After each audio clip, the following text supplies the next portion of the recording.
Today's our third day in Tokyo, and we're gonna go until we drop. Ashley's got an entire list of things planned for us today. I forgot the paper. She forgot the paper. I don't know what they are. It sounds like maybe she don't know what they are now too, so I guess maybe we're just gonna wing it and go off memory, but we're gonna bring you guys along. And we're gonna have a good day today. Even though it's blistering hot out here, we're right outside the metro.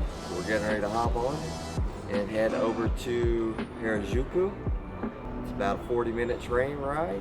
Got my AirPods in, ready to do it. So let's go. Y'all know Anthony Bourdain, right? The king of adventurous eating. He's on record saying that he long believed that good food, good eating, is all about risk.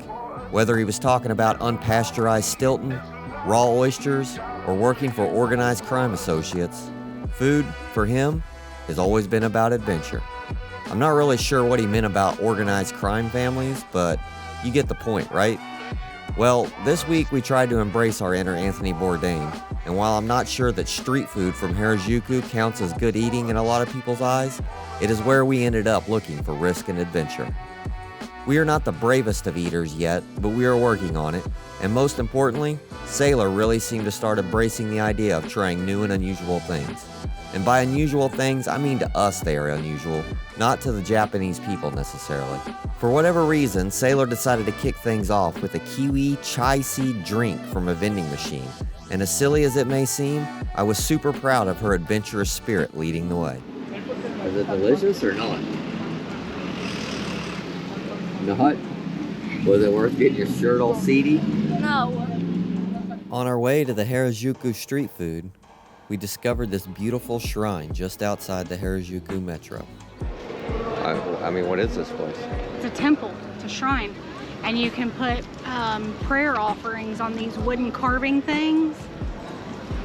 I don't know. It's really cool looking. Yeah, she's stuck with that drink. She keeps bringing it here. Nope.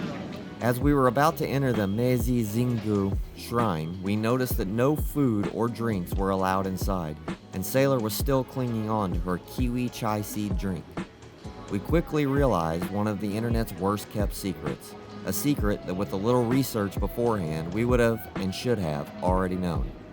Finding a trash can in Tokyo is a near impossible task. We ended up helping her pound down the remainder of her drink and stuffing the trash in my pocket, which is where all our trash ended up for the remainder of the week while we roamed the streets of Tokyo. Tell me this isn't as Japan gets. We got off at the Harajuku station, and somehow we wandered into this magical little wonderland. I'm not even sure what it's called, but oh, it's gorgeous. What a cool place. This is the most Japan I've felt since we've been here. Very pretty, huh? I think it's very pretty. And it's nice to be in the shade. I thought it was a temple. Mama said it was a temple. Or she said shrine, didn't she? Yeah. I don't know, what's the difference? I don't know either. It was in this moment that I realized not only was Sailor now being educated on the world stage, but I was in the classroom right next to her. We quickly determined the difference between a temple and a shrine and locked it in as we continued our evening walk. Oh yeah, I have an activity that me and Mama both want to do. What? We just talked about it literally 2 seconds ago. Oh.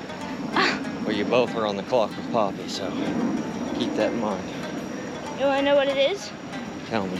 It's a place where they dress you up, and then you go into this room and you paint, like it's a painting class, and you paint one of their symbols, and then you have to eat. Then you have to what? Oh, you have tea. Traditional tea ceremony. You don't even like tea. Yeah, I do. So this is a shrine for that emperor who was considered to have brought Japan into the modern era and done away with some of the old unfair, inhumane practices. It might be really loud because we don't have these microphones. That thing picks it up, but I was really just telling you guys and Sailor for her homeschooling more than anything. Gotcha. Because before this emperor, Japan was an isolationist country. You know what that means? It means they had nothing to do with nobody. They didn't want to talk to no other countries. They didn't allow anybody to come to Japan. It was just all about Japan, and that's all we care about, and everybody else could go to hell. But the new emperor came in and said, no, we're going to unite, as it said on the sign, hearts and minds, and we're going to take all the information from all over the world, and we're going to build a great united Japan. Well, that's beautiful. And that's what they did. And then when he died, they built this shrine in his honor. Although he is not buried here, he's buried somewhere south of Kyoto. But this is to honor him ushering Japan into the modern world. I am not entirely sure that I summarized this little bit of Japanese history properly to Sailor, so I definitely apologize if I got it wrong. But this is how I interpreted the Meiji Jingu era with what little time we were able to spend in the shrine before it closed. It did really resonate with me though, as it seemed like a lesson that we as humanity should apply to the current modern world. As we coalesce as a species and begin to reach for the stars, I think we should all take note that we must stop fighting with each other all over the world and unite our hearts and minds as one. Gather all of our intelligence and love into one pot, and the human spirit will prevail into something powerful and magical, leading us into an unimaginable future. Well, that was pretty cool, wasn't it? We are Blue Linen, and this is our story.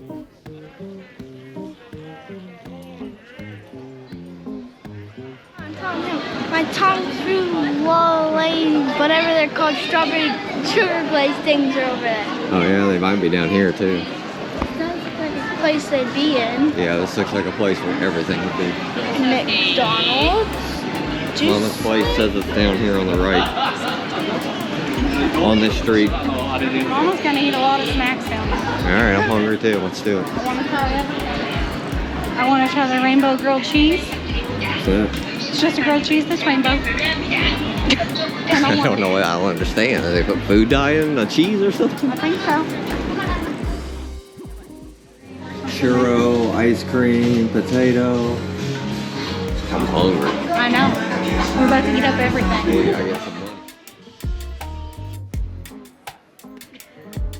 Right here. That is good. That is good. That is good. Delicious.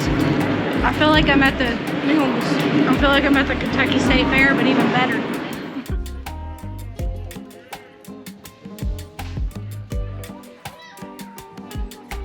Pull it off.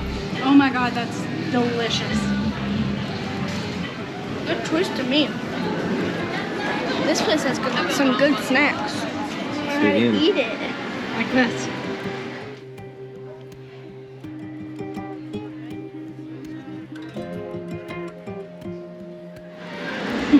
Let me get a bite. Let me get a bite.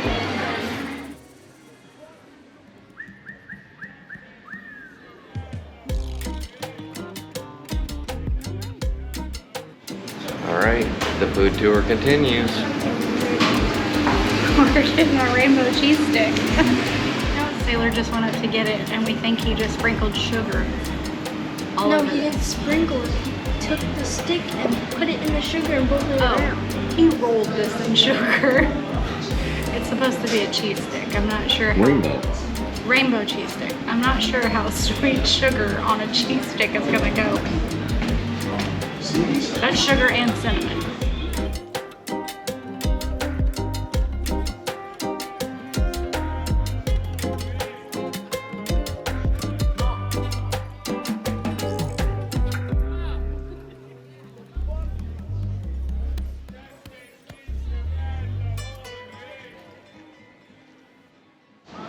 Alright, we're on our way back to the metro. I think we all had way too many snacks.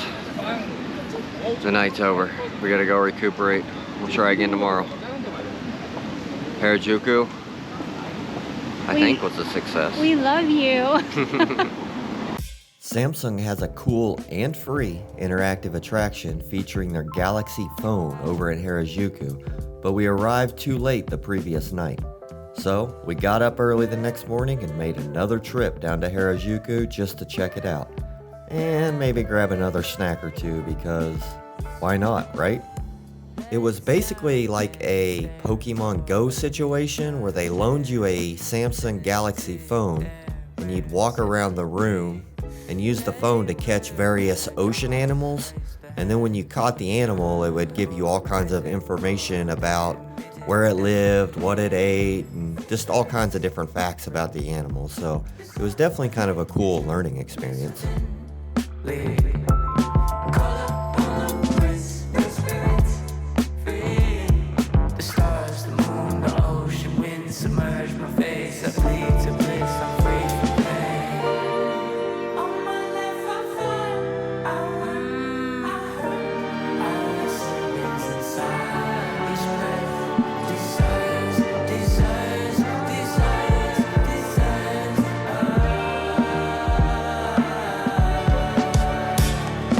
While the interactive ocean exhibit was definitely the main attraction, there were several other floors that were worth checking out as well. Not to live about the money, I'm at vantage point. Message from the highest, now it's coming up my mind. Let it rain down on my body, watch it blossom in a month. We did the labor before nobody, now it's time to build the fruits of the art of our souls. Let the true ones eat. I'm so ready, I'm so ready, I'm so ready. Since we were already down in Harajuku, Ashley and Sailor forgot to get the cotton candy as big as your head the previous night, so we made our way back over to the street food to get that cotton candy.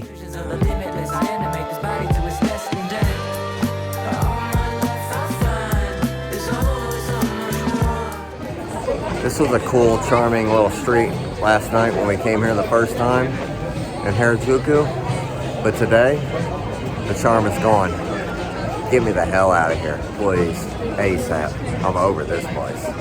All right, round one. We were super tired, super hungry, so we hit the mini mart. We got a bunch of unknown snacks.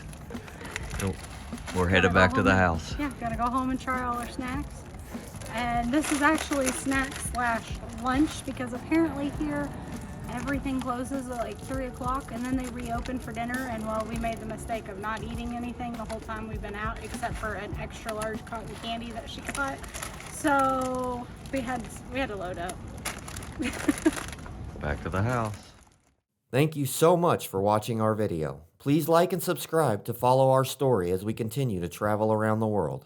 We also love all the feedback and interaction we can get, so leave us a comment below.